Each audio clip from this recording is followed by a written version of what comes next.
Le gospel béninois se recherche.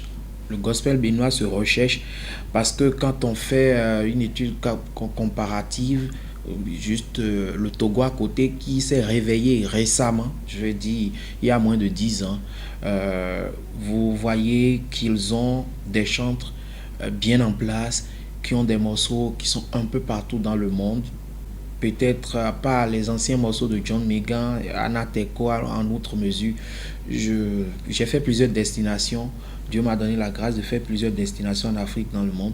Vous n'entendrez pas du gospel béninois ailleurs. Mais par contre, le gospel ivoirien, le gospel nigérien, ghanéen surtout, le gospel d'Afrique anglophone est partout.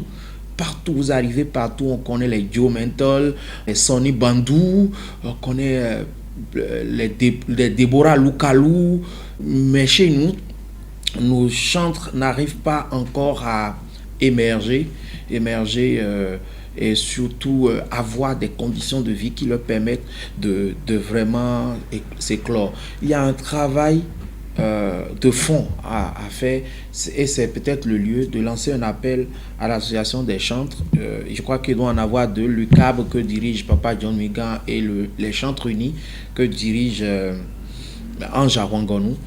Il y a un travail de formation, ne devient pas chantre qui veut, mais qui peut. C'est un appel, un peu comme les serviteurs de Dieu, les prédicateurs. C'est pas parce que vous connaissez la musique, vous pouvez chanter juste que vous devenez chanteur. Attention, les chantres, ce sont des lévites. Quand on va dans l'Ancien Testament, ce sont des lévites. Ce sont des personnes mises à part. Ce sont des personnes consacrées qui vont devant la face de Dieu, qui prient même plus que les intercesseurs. Parce que ce que vous sortez comme chanson, c'est vous la recevez de Dieu. Donc, il y a tout ça. Et vous ne pouvez pas chanter un Dieu que vous ne connaissez pas. Il faut qu'il connaisse Dieu. Il faut qu'il connaisse la parole de Dieu. Et pour connaître Dieu, il faut connaître Dieu à travers sa parole. Donc, il faut que ce soit des chantres qui méditent la parole de Dieu, qui connaissent la parole de Dieu. Parce que ce que vous allez servir au peuple de Dieu, ce que vous chantez, contrairement au monde, doit être la parole de Dieu. Donc, il y a tout ça à faire. Parce que quand il y a Dieu dedans, quand Dieu vous inspire et que vous chantez de la part de Dieu, c'est toujours différent.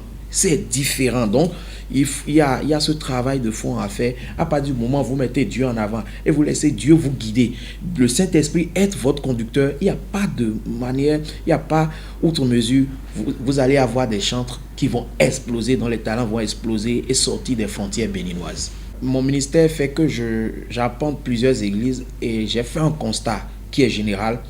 On ne respecte pas le ministère de l'adoration dans les églises. Pendant qu'on donne 10-15 minutes à la louange dans les églises, le prédicateur peut tenir la chaire pour 1 heure fois 1h30.